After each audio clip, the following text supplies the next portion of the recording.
guys? It's your boy Alex, and welcome back to another installment of Anime Revival. Yeah, I know it's been kind of long since I've done an anime revival, anime review, basically, but this one was actually just recently requested because of a certain Yu-Gi-Oh video that I did for my channel, basically, and surprisingly, it was a pretty interesting request.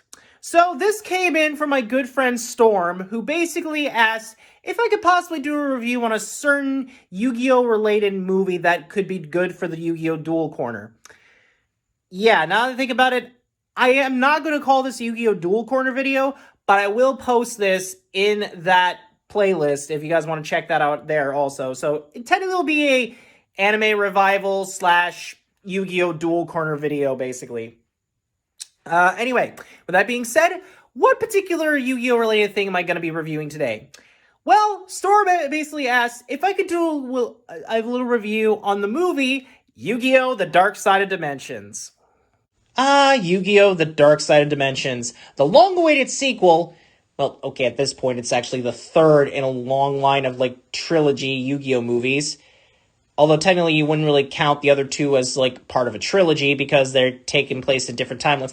Yeah, I'll just talk about it another time. But it's actually one of the most hyped Yu-Gi-Oh! Films to ever come out in theaters. Well, more or less out on, theater-ish streaming sites or whatever. Actually, now that I think about it, it didn't really ever come out on streaming service. Well, anyway, this is said to be the actual final arc or final part of the Yu-Gi-Oh! Original, series. Before the whole Atem, or actually this takes place after Atem pretty much left the series, or, you know what I mean. Basically, this was one of the most hyped movies of all time, and today we're going to be taking a look at it just to see if I remember anything and what my thoughts were on this. Now, with that being said, let's pull up our dual disc, get our dusty deck out. I actually happen to have mine right here, just in case for this review, and yes, sadly, I don't have any Ultra Pro deck sleeves for this. I need to get some for it later. But without further ado, let's dive right into the review of Yu-Gi-Oh! The Darkside of Dimensions. Which means let's actually start right now. So, our movie begins with, surprisingly, something really interesting. That being Kaiba rebuilding the Millennium Puzzle. Yeah. Kaiba somehow managed to find all of the pieces of the Millennium Puzzle and is rebuilding it. For what reason, you may ask? Why, to duel the Pharaoh, of course. Yeah. Still can't let that go that he lost to Yugi so many times. Though, i.e. he lost to the Pharaoh so many times, not so much Yugi, basically. Oh yeah, and Kaiba pretty much owns a satellite. Brings the whole term to basically that one meme from Yu-Gi-Oh! Bridge, screw the rules, I have money. Or it's just basically someone who has too much money on their hands and can pretty much think they can just buy and make anything. Yeah, great job with that, Kaiba. But now you're probably wondering, what are our main heroes doing at the time? Why, of course, doing what every other character does in a trope. Almost being late for school. Though it's more common in anime, basically, where they are late for something, or just late for school, basically. And surprisingly, as soon as they get to the school, they find out there's a new student that appears in their class, named Aigami, who clearly doesn't have main villain of the movie written all over his face. I mean, considering if you've seen the trailer, then you know that it's already pretty much spoiled for you that he's the villain of the movie. Yeah, trailers have pretty much done that nowadays, where they kind of spoil everything for you. Great job. Well, anyway, continuing on, moving back with Kaiba, it turns out he's actually done it and is in the middle of a duel, well, about to start a duel with the Pharaoh, basically. And they're dueling in an old abandoned church. I think this pretty much just turned into the ending of Devilman. Watch as they pretty much summon their ace monsters and both of them break the moon and they end up both dying right on the spot. Well, anyway, the duel of theirs begins, and this is something I probably should mention about the duels in this series. Or in this movie, basically. I don't know why I said series. The duels are kind of short.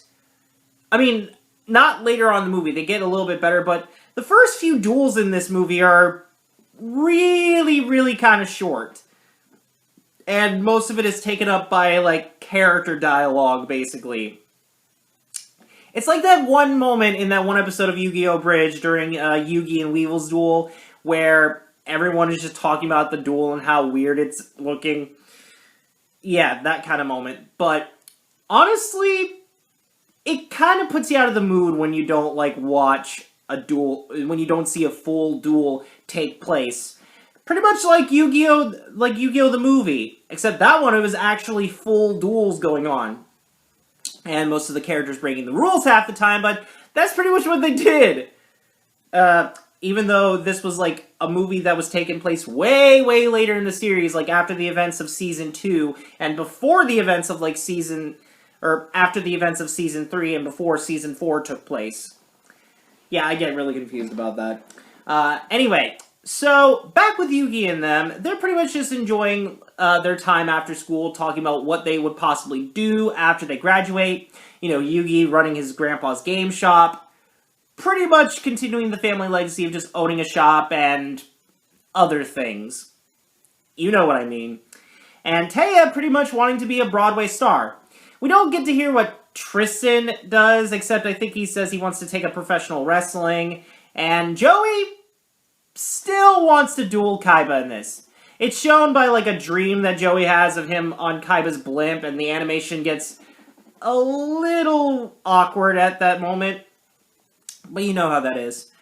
Meanwhile, while that's going on, Aigami is pretty much being attacked by a bunch of bullies, and Joey has to step in to save him. And yes, they are very, very generic bullies. In fact, the leader of this gang of bullies actually ends up being a character in Yu-Gi-Oh! Duel Links. For some odd reason. Yeah. But don't worry, those bullies will get their just desserts. How so? From evil demonic Egyptian forces from beyond the grave. Or more or less a Resident Evil type thing. Yeah, surprisingly, Aigami, he basically kills the bullies. Not even joking. Even the dub, I think they say they go missing, but you know those bullies are straight up dead. Yeah. The original Yu-Gi-Oh! Pulled no punches when it came to death. Except for later times in the dub when they got really, really cheap with, like, censoring death. Ugh. Yeah. Anyway, so yeah. Aigami is the main villain. Speaking of which, now cutting back to Kaiba, he gets word from his little brother Mokuba that they managed to find the last puzzle piece to basically build the Millennium Puzzle again. But who should happen to be guarding it by Aigami? And of course, he's not going to let the puzzle piece go without a fight. Or in this case, a duel. So we're actually set up to the first official duel of this movie. Yeah, technically I don't really count the duel that Kaiba and the fake Pharaoh had. Which, by the way, I didn't mention this. That was a simulated duel. Yeah, Kaiba did the same thing in Yu-Gi-Oh! The movie, but he actually won this simulated duel. I think even the dub line mentions something about, like, perfectly recreating the Pharaoh. Even his coiffed hair. That probably is the best Kaiba line you'll ever get out of a dub. So anyway... yeah, so Kaiba and Aigami begin their duel, and this also introduces something different in the Yu-Gi-Oh! Universe. Dimension dueling.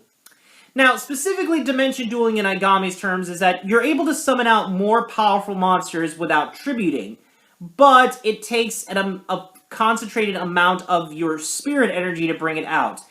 Basically, there's a whole explanation in TGS Anime's video about, you know, Dimension dueling. If you guys want to check that out, go check it out. It's an awesome video. But basically, if you go 100%, you can basically give your monster its full attack and defense value. If you go like 50%, you only get like 50 of its like attack and defense value. I know that's kind of weird, but it makes sense. But this also means that you can normal summon more than once. So it's kind of like Rush duels, except not really. Yeah. Well, anyway, this also introduces Aigami's new archetype, or the new archetype for the movie that now has gotten a full archetype, basically. The cubic monsters. And they're pretty powerful when you think about it. But while it seems like Kaiba's backed up into a corner, he does something pretty unexpected. He slams his hand onto the ground and manages to tribute all three of his monsters on the field to summon Obelisk the Tormentor. Yes, somehow Obelisk made a comeback even though the Egyptian gods were destroyed at the end of the series. Even then, like, Aigami questions the fact of how it's back, in this world. And Kaiba pretty much brings out the best line of the movie. It's not a monster, it's a god! Again, another great Kaiba line for this movie. But surprisingly, Aigami, sorry, I don't know why I said that. Aigami basically is cheap and pretty much ends the duel in a draw and escapes. With actually finding out that it's not the final piece that they have, but Yugi happens to have the final piece with him, along with his deck and all the cards that he had with his grandfather's cards. Yeah. So Yugi is pretty much just sulking, still thinking about the Pharaoh coming back, when, of course, Aigami's sister shows up and wants Yugi's help to basically save her brother. And who should happen to show up in the nick of time to pretty much ruin everything? Kaiba, of course! Sorry, I had to clear my throat there for a second. It's very scratchy today. But, of course, Kaiba shows up and basically wants him and Yugi to lure Aigami out so they can basically duel him in a tournament, more or less a 3-person tournament that Kaiba created only for the 3 of them. Because Yugi happens to have the final piece, Aigami basically sent Bakura to the Plana world so he could be possessed, and Yugi just happens to want to join so, he'll save his friend and yada yada yada. And thus, the 3-man duel tournament between Kaiba, Aigami, I don't know why I'm messing that name up, and Yugi finally begins. With Yugi wanting to take Aigami on first so he can get Bakura's spirit, soul, yeah, you know what I mean. Basically get Bakura back. And surprisingly, the duel is okay. It's not the best, but I mean, it does show how far Yugi has come as a duelist without the help of the Pharaoh. I mean, it's shown in the very last episode of the original Yu-Gi-Oh! That he's come far as a duelist, like learning everything from his friends, and you get the picture. So yeah, Yugi basically defeats Aigami, sends him to the Plana world to, be reborn as a good person. You get that. Bakura comes back, and it now comes down to Yugi and Kaiba to have their final duel. Though, surprisingly, Kaiba doesn't want to duel Yugi. He wants to duel the Pharaohs because he knows that Yugi is just a vessel for the Pharaohs, so you get the idea. But of course, Yugi doesn't want that to happen, so him and Kaiba duel. And it's probably the best Yugi versus Kaiba duel we've ever gotten since the series. Not even kidding. Even though Yugi barely does any damage with his monsters, and it shows off some pretty interesting new Dark Magician archetype. More specifically, archetype for Dark Magician Girl, the Fruit Magician Girls. Even Kaiba says another good line. You fight me with fruit? Don't mock me! Yeah, considering he's been mocked all his life by other things that he's fought. Dude, you have fought against Karibo in Duelist Kingdom and have lost to it multiple times. Don't think you can be easily mocked by fruit. Though then again, it could happen, you never know. Kaiba could be taken down by fruit and be the laughingstock of the entire world. I think even Joey thinks that too.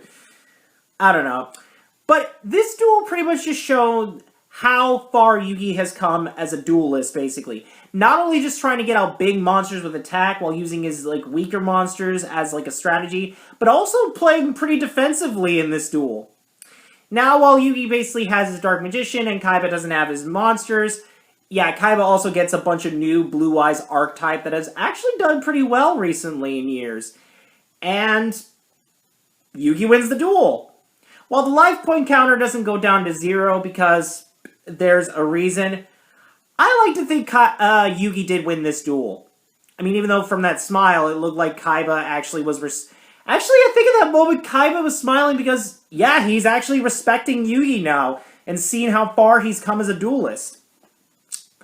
But, surprisingly, there's also a moment where Kaiba just wants the Pharaoh to come back, and Yugi even shows that when he puts the final piece in, Atem doesn't come back. That shows that he wasn't going to come back after that. But Kaiba being stubborn and all, he doesn't believe that, and the duel continues. So, what do I mean by the life point counter not going to 0? Well, the reason being is because, I hate to say it, but the real villain of this movie shows up. Yep. It's not Aigami, ladies and gentlemen, which, by the way, I probably should mention that his name in this movie is also Diva. Not a great name, really. Yeah. So, Aigami comes back, but is possessed by the spirit of the Millennium Ring. Yep. That character is back, considering he was revealed to be the true ultimate evil of the series. Which, honestly, I thought was not really that great. I know you guys can hate me out there saying, oh, but it was a great twist. Personally, I don't think it was a great twist because they've tried to make that character a villain every single time in almost every season. Except for Season 4 and the start of Season 5. Yeah, but really? I figured Aigami could have been like a much better villain, but I'll talk about this in my final thoughts of the movie. So yeah, the spirit of like Bakura's Millennium Ring comes back, possesses Aigami, and it's up to Yugi and Kaiba to team up once again to defeat him. Though Kaiba dies during the duel, and Yugi is pretty much knocked out, but then, at the last second, who should show up finally? But Atem of all people! With no dialogue whatsoever. Yeah, not even joking. When Atem comes back, he doesn't say a single word. He just shows up, plays a card, which turns out is finally revealed as, some card that helps with the Egyptian gods. He plays it, defeats Yami Bakura, possessing Aigami. Aigami disappears. Pretty much the world is just saved, and he just leaves. Yeah. Couldn't even get Dan Green, who's been the voice of both Yugi and the Pharaoh, or Atem, to say anything for him. That was sadly a waste. Well, anyway, everyone goes back to being normal. They go off to do their own thing. And Kaiba pretty much does the stupidest thing he could ever do. He goes back in time to Egypt. Or no, wait, no. He doesn't go back in time. He goes to the afterlife to duel Atem.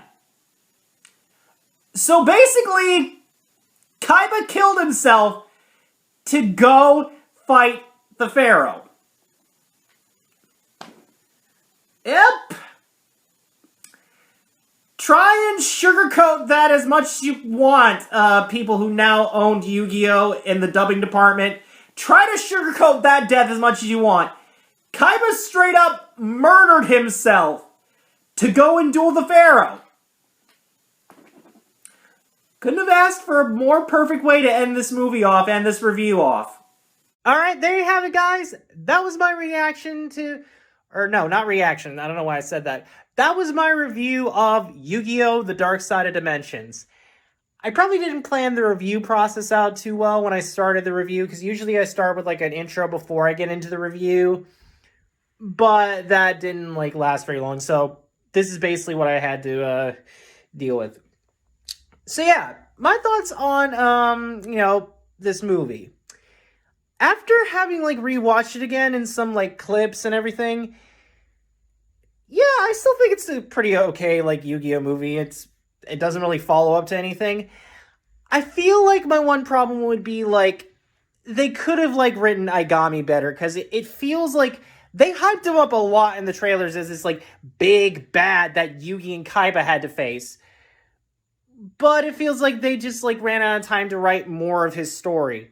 In fact, I think I forgot to mention that, like, he was also part of, like, Bakura's backstory with, like, how he got the Millennium Ring and, like, how the evil spirit came out. That kind of thing. And surprisingly, he almost killed a bunch of people in Egypt when that happened, so yeah, there's that. Honestly, everything else is pretty good. The casting's great. The dub cast I loved really well. I thought the voice actor for Aigami did a pretty good job. Though, if I had another complaint, they could have made the duels a little longer. Like the first duel we had, which was a simulated duel between Kaiba and the Pharaoh, really could have been longer just to see like what the plays were. It felt a little too rushed now that I think about it. Like most of the duels, except like the Yugi and Kaiba duel, felt very, very rushed. And then there was the thing at the ending. Didn't really have to make the Spirit of the Ring. It's not Yami Bakura, it's just the evil Spirit of the Ring. Didn't really have to make him the main villain again, honestly. You already did that with the very last season of Yu-Gi-Oh! Didn't really need it to happen again. Could have left Aigami as like the main villain of it as much as you could.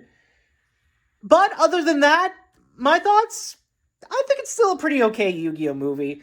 Not the perfect Yu-Gi-Oh movie, but still honestly pretty interesting. I would definitely give it a 7.1 out of 10. Could have had the duels longer. Story was really great. Really could have made Aigami a better villain, honestly. Anyway, with that being said, thank you all for watching this video. Don't forget to hit that subscribe button and click that notification bell to never miss a video. And with that, I will see all you awesome guys and gals later. Bye-bye!